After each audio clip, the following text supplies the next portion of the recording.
매일 성경 묵상을 돕는 해설 가이드입니다. 안녕하세요, 묵상 코치입니다. 함께 읽고 나눈 말씀은 잠언 14장 20절에서 35절까지 말씀입니다. 먼저 20절에서 24절 읽겠습니다.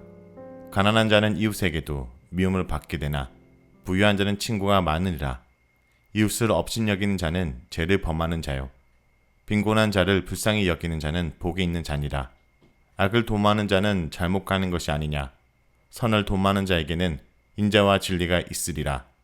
모든 수고에는 이익이 있어도 입술의 말은 궁핍을 이룰 뿐이라. 지혜로운 자의 재물은 그의 면류관이요, 미련한 자의 소유는 다만 미련한 것이니라.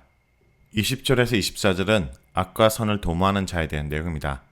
먼저 20절에서 24절은 부와 재물에 관한 금언과 악과 선을 도모하는 자의 대조를 보여줍니다. 20절은 부와 가난이 다른 사람들과의 관계에서 어떤 영향을 미치는지를 말합니다. 가난한 자의 궁핍과 고통은 물질에서만 나타나지 않고 이웃의 관심의 부재와 인색한 마음에서 비롯된 마음에서도 나타납니다. 그러나 부유한 자는 재물이 풍부하므로 그의 주변에 친구가 많습니다. 20절이 부와 가난으로 인해 타인에게 어떤 응대를 받는지에 대해 말한다면 21절은 가난한 자를 대하는 태도를 대조하여 이웃을 업신여기는 죄를 짓지 말고 가난한 자들에게 은혜를 베풀어 행복을 맛보라고 권합니다. 22절의 금언은 악을 계획하는 자와 선을 계획하는 자를 대조합니다.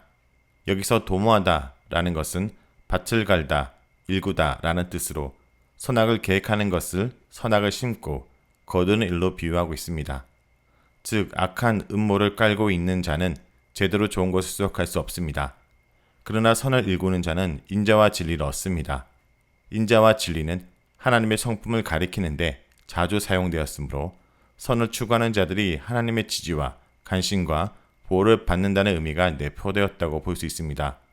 23절, 24절은 20절과 21절과 마찬가지로 부와 재물에 관한 금언입니다.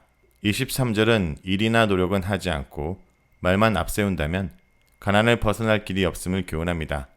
24절은 앞서 18절이나 4장 9절, 8장 21절과 연결됩니다.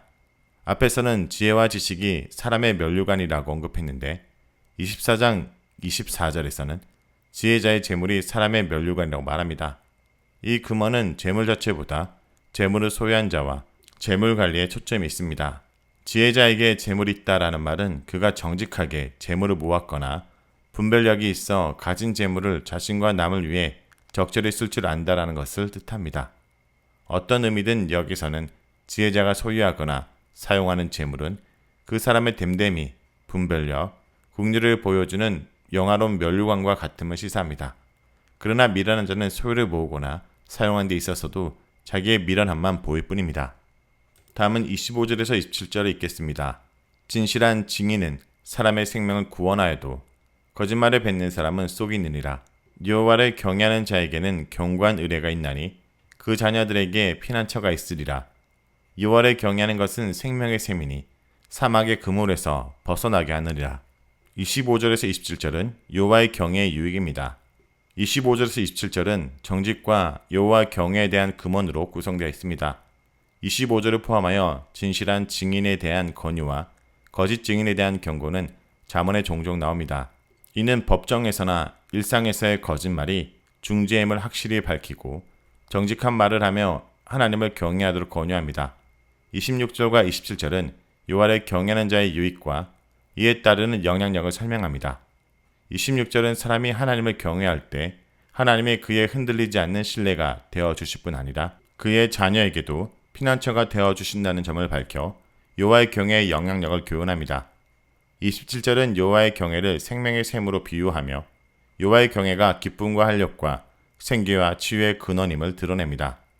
그뿐 아니라 여호와의 경외를 통하여 하나님이 내가 어떤 삶을 살기 원하시는지를 알게 되므로 매사 정의와 사랑을 실천하게 되어 사회적, 윤리적, 신앙적으로 패망과 죽음으로 인도하는 덫에 빠지지 않도록 해준다고 설명합니다. 13장 14절에서는 지혜 있는 자의 교훈을 생명의 셈으로 표현했는데 이 구절과 연결해서 볼 때 지혜자의 교훈이 여호와 경외를 기반으로 이루어졌음을 확실히 말해줍니다. 28절에서 35절 읽겠습니다. 백성이 많은 것은 왕의 영광이요 백성이 적은 것은 주권자의 패망이니라. 노하기를 더디하는 자는 크게 명철하여도 마음이 조급한 자는 어리석음을 나타내느니라. 평온한 마음은 육신의 생명이나 시기는 뼈를 썩게 하느니라. 가난한 사람을 학대하는 자는 그를 지으신 이를 멸시하는 자요 궁핍한 사람을 불쌍히 여기는 자는 주를 공경하는 자니라. 악인은 그의 한란에 엎드려져도 의인은 그의 죽음에도 소망이 있느니라. 지혜는 명철한 자의 마음에 머물거니와 미련한 자의 속에 있는 것은 나타나느니라. 공의는 나라를 영화롭게 하고 죄는 백성을 욕되게 하느니라. 슬기롭게 행하는 신하는 왕에게 은총을 입고 욕을 끼치는 신하는 그의 진노를 당하느니라. 28절에서 35절은 지혜로운 왕과 백성에 대한 내용입니다. 28절에서 35절은 첫 부분인 28절과 마지막 부분인 34절, 35절에 왕과 백성에 대한 내용이 언급되어 한 단락을 형성하고 그 중간에는 여호와의 경외와 지혜자, 어리석음과 지혜에 대한 교훈을 제시합니다. 잠언 10장 이후로 14장 28절에서의 왕의 첫 등장은 26절에서 27절과 연결하여 볼 때 여호와를 경외하고 신뢰하며 영적 도덕적으로 생명의 샘과 같은 역할을 해야 하는 모범으로 예시된 것입니다. 왕의 자격과 역할에 대해 신명기 17장 14절에서 20절에 구체적으로 소개되었듯이 하나님이 왕에게 기대하시는 것은 영적 지도자로서 하나님이 맡기신 백성을 정의와 공평으로 다스리는 것입니다. 이를 위해 왕은 하나님의 말씀을 늘 듣고 배워 하나님과 지속적으로 친밀한 관계를 유지하고 그의 말씀에 순종해야 합니다.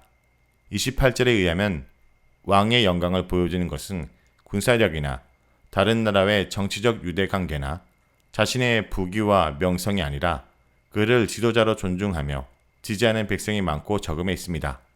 29절은 감정 표출에 대한 경고로서 첫째, 분노를 누추라고 권고합니다. 하나님은 스스로 자비롭고 은혜롭고 노하기를 더디하는 자로 소개하셨습니다. 하나님도 인간의 무지와 실수와 죄에 대해 궁절한 마음으로 참으심을 기억하여 내 안에 솟구치는 분노의 불길을 꺼야 합니다. 하나님의 성품을 담는 것이야말로 지혜자와 의인이 되는 지름길입니다.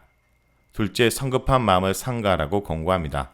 감정과 순간의 판단이 이성을 앞지르게 두는 것은 올바른 판단력과 통찰력을 흐리게 하는 어리석음이리며 이로 인해 이를 그르치는 경우가 허다합니다. 인내심과 이해심을 갖고 이성적으로 사항을 분별하여 하나님의 말씀에 합당한 언행을 실천하는 훈련이 우리에게 요구됩니다.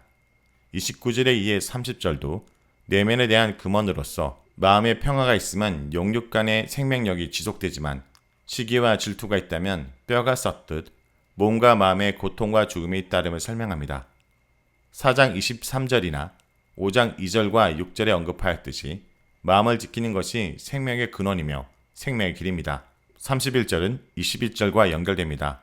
21절에서는 가난한 자를 불쌍히 여기는 것이 행복이라고 말하였고 이제 31절에서는 그와 같은 행위가 근본적으로 여호와를 경외하는 데서 온다라고 설명합니다.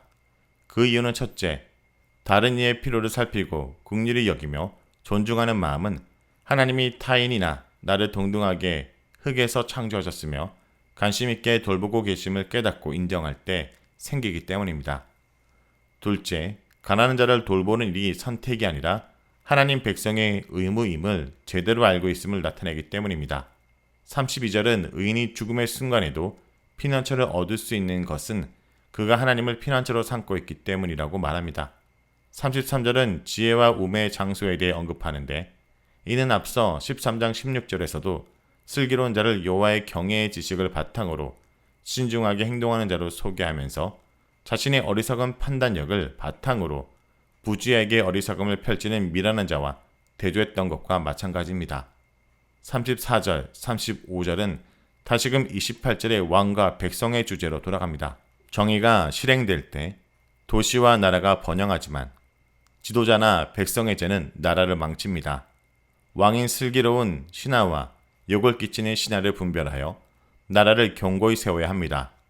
이처럼 한 나라의 견고함은 하나님이 가르쳐 주신 정의를 구현하는지 여부에 달려 있습니다. 자, 여기까지가 잠언 14장 20절에서 35절까지 말씀입니다. 오늘 말씀을 통해 우리는 무엇을 묵상하고 적용해야 할까요? 가난한 사람에게 은혜를 베푸는 사람이 복 있는 사람입니다. 시대나 장소를 막론하고 세상은 항상 부유한 자들을 환영하며 가난한 자들을 멸시합니다. 그러나 하나님을 경외하는 우리는 가난한 자들을 지으신 분이 하나님이시라는 것을 잊지 않아야 됩니다. 가난한 자는 무시의 대상이 아니라 섬김과 돌봄의 대상이며 바로 이 일을 위해 재물이 주어진 것을 기억해야 합니다. 교회와 성도들이 가난한 자들을 돌보고 은혜를 베풀므로 하나님의 은혜를 흘려보내야 됩니다. 오늘 하루도 이렇게 하나님의 은혜를 흘려보내는 복 있는 사람으로 살아가길 간절히 기도드립니다.